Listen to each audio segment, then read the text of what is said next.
जिजाबाई, आता तर हळद बी लावली आहे. आता जाऊ. हा या आता.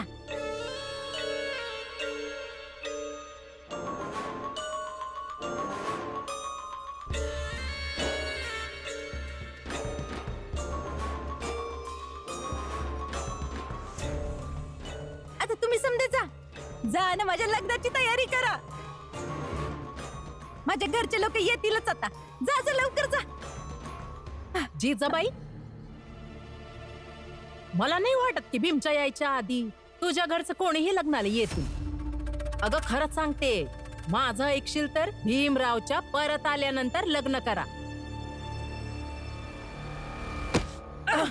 फाटक्या तोंडाची. अरे मी तुला सोडणार नाही जिजाबाई. तुझ्या घरात घुसून मारेन तुला. जेडेपणाचं नाटक करते. कशाला त्या येडीच्या तोंडाला लागतेस तू? चल चल घरी चल. नहीं वो जो बोलती है ना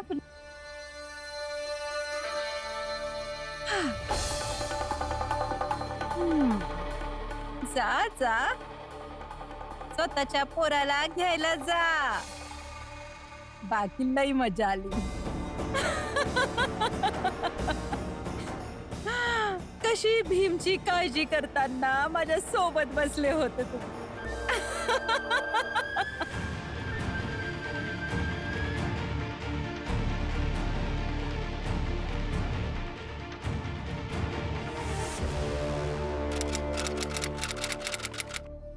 काय झालं? सगळे घाबरलात? पुढे येऊ शकत नाही आहात? ऐकलं होतं की भीमराव म्हणत होता की तुम्ही सगळे याल आणि त्याला वाचून घेऊन जाल. आणि इथे तर सगळे पुतळे झालात. भीमचा बाप त्याला घ्यायला आलेला आहे.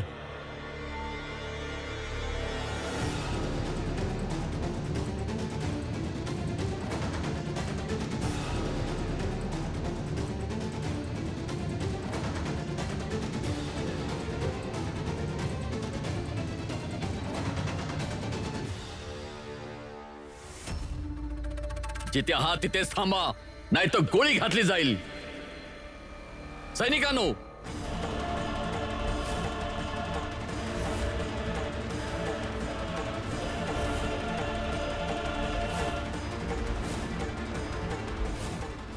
जीवाची पर्वा कोणाला आहे? घाला गोळी. बाबा बाबा पुढे नका येऊ.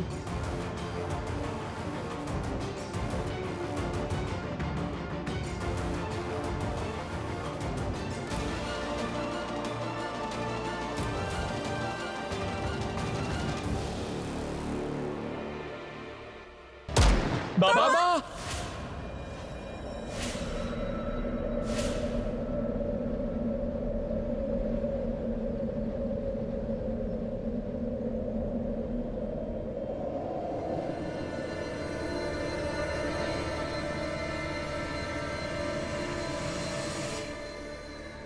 रामजी, ही तर फक्त धमकी होती.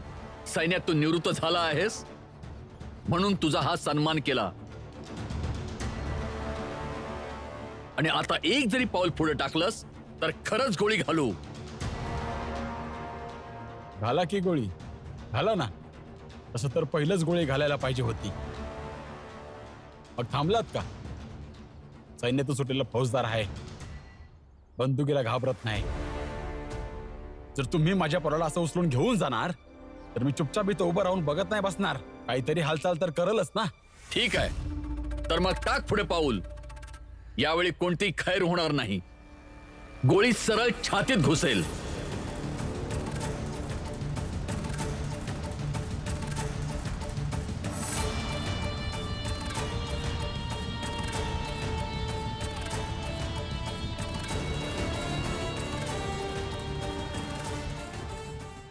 बाबा पुढे नका येऊ.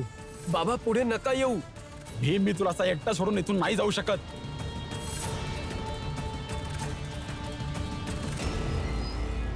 बाबा तुम्ही आधी घरला चला ना, मग बघू पुढे काय करायचं. रमा, मी माझ्या पोरालाच सोडून इथून नाही जाऊ शकत. दादा तू समजाव ना.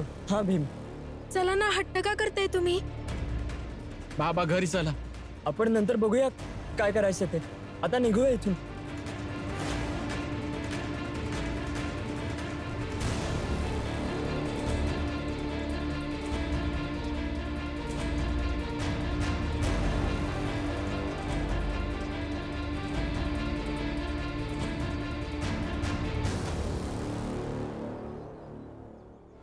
हा तर भीमराव, काही घडलंच नाही.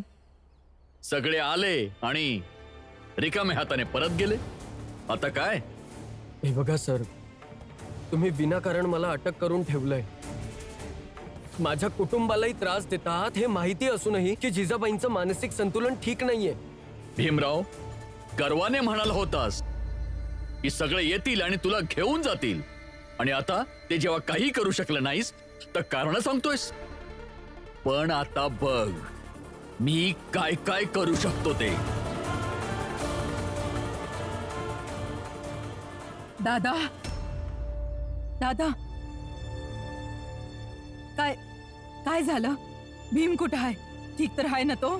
वय ते ठीक आहेत, पण त्यांना आता अटक केली आहे आणि त्यांना आता सोडवणं बरोबर नाही. सोडवणं बरोबर नाही म्हणजे? तो असं नाही का सुटू शकत?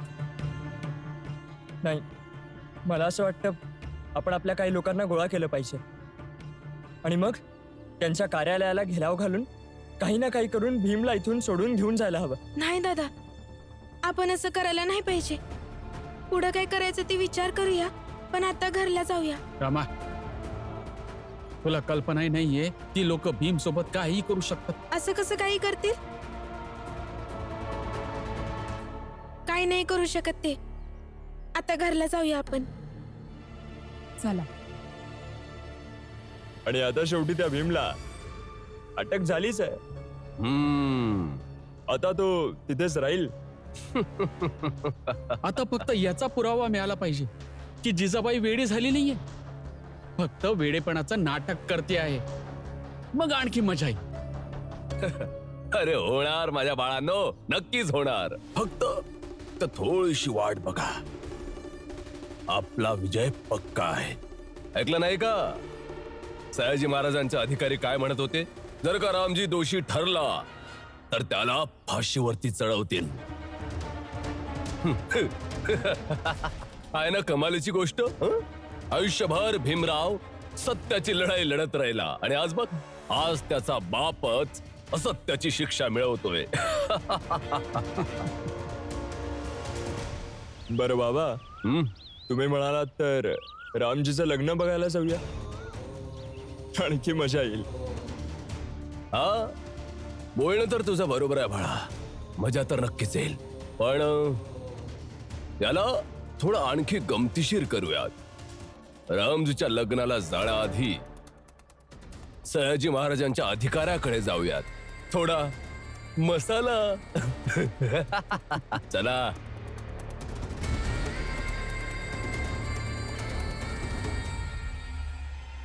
आज परत त्यांच्या सोबत माझं लगीन होईल. परत मी नवरी बनणार.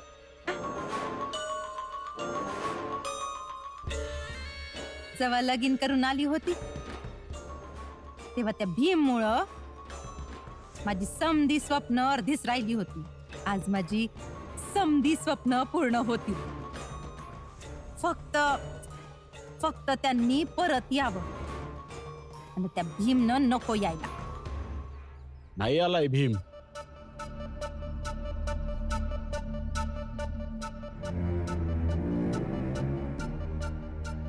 मी आलो आहे.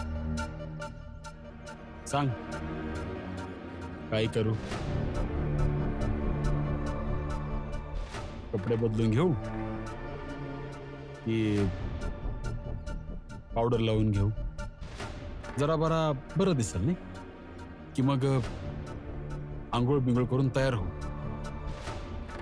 सांग ना काय करू? मी जे सांगेन ते करू शकाल तुम्ही? न ऐकण्याचा पर्याय माझ्याकडं आहे कुठं? सांग काय करायचंय?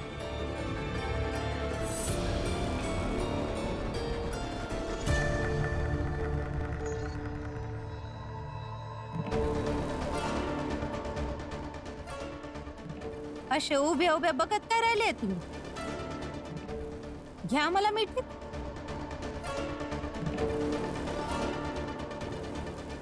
जर नाही केलं तर तू चाळीतल्या लोकांना एकत्र करशील आणि त्यांना सांगशील की तू येडी नाहीयेस, आणि मग भीम बडोद्याला निघून जाईल. हेच करशील ना?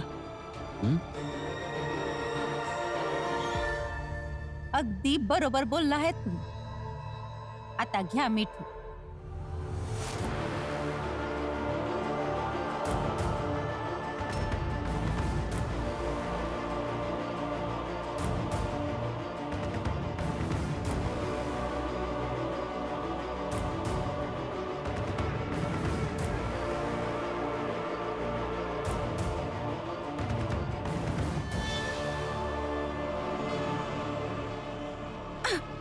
अजूनपर्यंत लग्न नाही झालंय आपलं, तुम्ही अशा मिठीत कसे काय घेऊ शकता?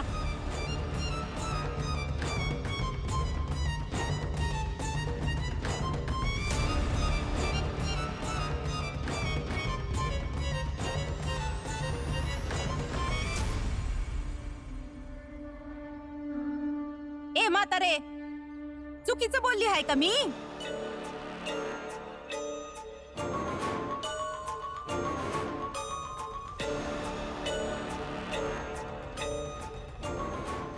ए म्हातारे, हा माणूस कोण आहे तुझं?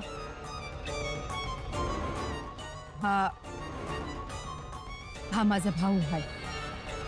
भाऊ आहे तर मग बघितलं, लग्नाच्या पहिलेच कसा मिठीत घेत होता मला.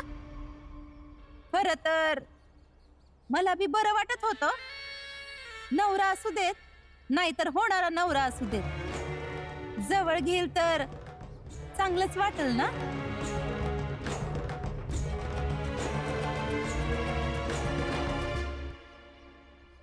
बरं तर भीमराव, एक गोष्ट सांग की जिजाबाई खरंच वेडे आहेत की तुझ्या वडिलांनी हे मुद्दाम केले आहे जेणेकरून तू बडोद्याला जाऊ नये?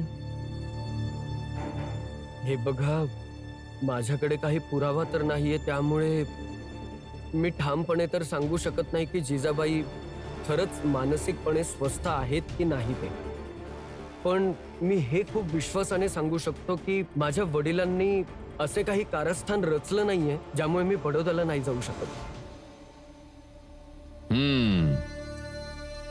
मला नाही वाटत.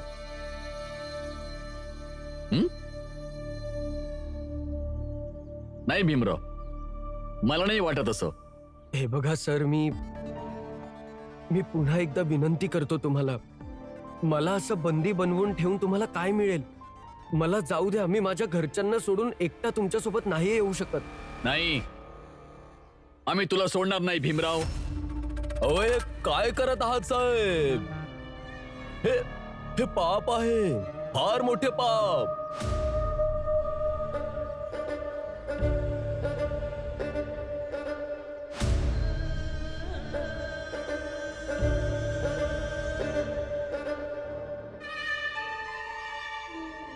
मला वाटले अनावधानाने कोणतेही पाप होऊ नये म्हणूनच निमंत्रणाशिवाय इथे आलो. पाप? कसले पाप? साहेब, कुणाच्या तरी वडिलांचे लग्न आहे सांगा, आणि तुम्ही त्याला त्याच्या वडिलांच्या लग्नात सामील होऊ देत नाहीयेत. तर अनावधानात का होईना तुमच्याकडून पाप तर होते ना. कुणाच्या वडिलांचं लग्न होतंय?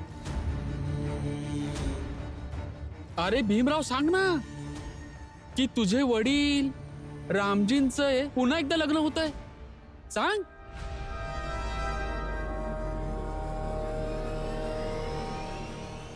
अच्छा, रामजी एवढ्या घाईत होते की त्यांच्या मुलाला सोडावं म्हणजे त्यांचा मुलगा त्यांच्या लग्नात सामील होऊ शकेल. अगदी बरोबर समजला साहेब. प्रत्येक बापाला वाटतच ना की मुलाने त्याच्या लग्नात असायला हवं, आणि रामजींना सुद्धा वाटत असेल की त्यांचा मुलगा त्यांच्या लग्नात सामील व्हावा. मी तर म्हणतो साहेब, तुम्ही तर या भीमरावला घेऊन चला रामजीच्या लग्न सोहळ्याला. हा, जरूर जाऊयात.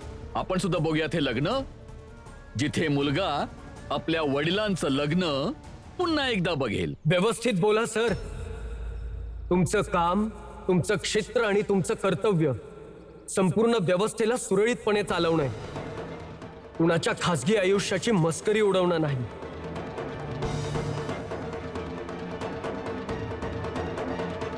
तुमचं काम, तुमचं क्षेत्र आणि तुमचं कर्तव्य संपूर्ण व्यवस्थेला सुरळीतपणे चालवणं आहे. कुणाच्या खासगी आयुष्याची मस्करी उडवणं नाही. आणि माझ्या वडिलांनी काहीही करू दे, त्याविषयी तुम्हाला काय करायचंय? अरे अरे अरे, बघा साहेब, बघा कसा उलट उत्तर देतोय तुम्हाला. थोडी सुद्धा लाज शरम नाही आहे याच्यामध्ये की तुम्ही समोर बसला आहात. अहो, अशा व्यक्तीला तर शिष्यवृत्ती मिळायलाच नको होती. पण आता तुम्ही आणि सयाजी महाराज इतक्या उदार मनाचे आहेत की याच्यासारख्या माणसाला सुद्धा शिष्यवृत्ती दिली. तरी सुद्धा बघा, याच्यातील अहंकार बघा, याने अनुबंध देखील मोडला आहे. तरी तुम्ही याला वारंवार मुदतवाढ दिली आहे. अहो, अशा माणसाला तर शिक्षा मिळायला हवी आहे साहेब. माहिती नाही तुम्हा सगळ्यांना कसं वाटत असेल, पण खरं तर हे आहे की या भीमरावाच्या हरकती महाराजांच्या संपूर्ण कायदा व्यवस्थेवर प्रश्न निर्माण करतायत सर. तुमचे एवढेसे देखील म्हणणे ऐकतो का भीमराव?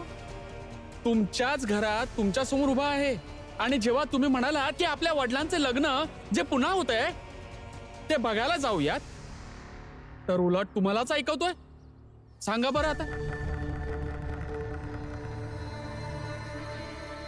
सैनिकांनो, घेऊन चला याला याच्या चाळीमध्ये, म्हणजे हा आपल्या वडिलांचं लग्न बघू शकेल.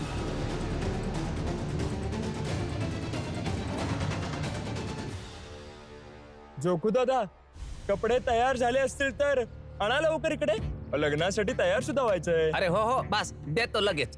होतच आहे.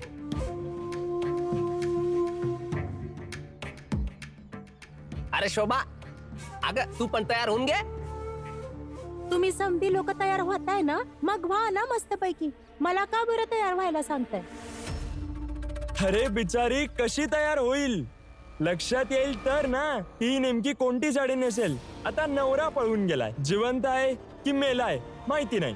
आता तुम्ही सगळ्या लोकांनी ठरवा की हिनं कोणती साडी नेसावी, सवाष्णीची की विधवेची. सांगा, अरे सांगा. तुम्हा लोकांनी ठरवायची काही बी गरज नाहीये.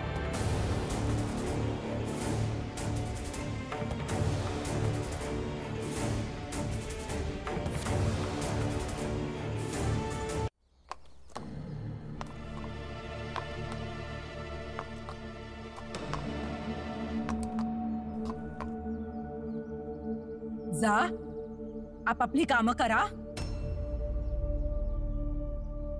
चल शोभा. अरे हे लय भारी आहे. बघा कोण बोलतय, जिला स्वतःला कधी नवऱ्याचं सुख मिळालं नाही. हा अरे तवाच तर या दोघी मायलेक बनले आहेत. नवरा नसल्याचं दुःख तर दोघींचं सारखंच आहे. तर त्याच दुःखाला मिळून दोघी वाटत आहेत वाटत. चला सोडा, घ्या तुम्ही तुमचे कपडे घ्या. हे घ्या, हे घे तुझे कपडे, आणि हितेश भाऊ हे तुमचे.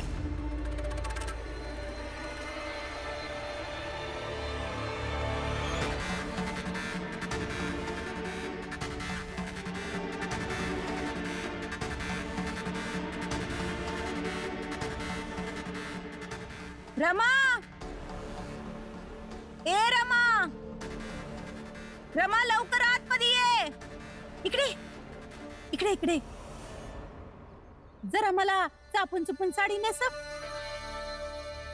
नेसव की. इथं नाही, इथं इथं पायापाशी कर.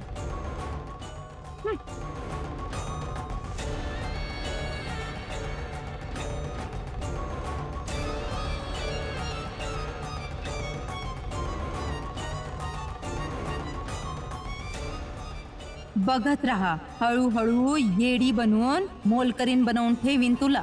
ए, तुझा नवरा कुठे आहे? बाहेर. बाहेर कुठं? महाराजांचे सैनिक त्यांना अटक करून घेऊन गेलेत. अटक करून घेऊन गेले आहेत म्हणजे ती लोक तर कधी बी त्याला गोळी मारून टाकतील. मग विधवा होऊन जाशील तू.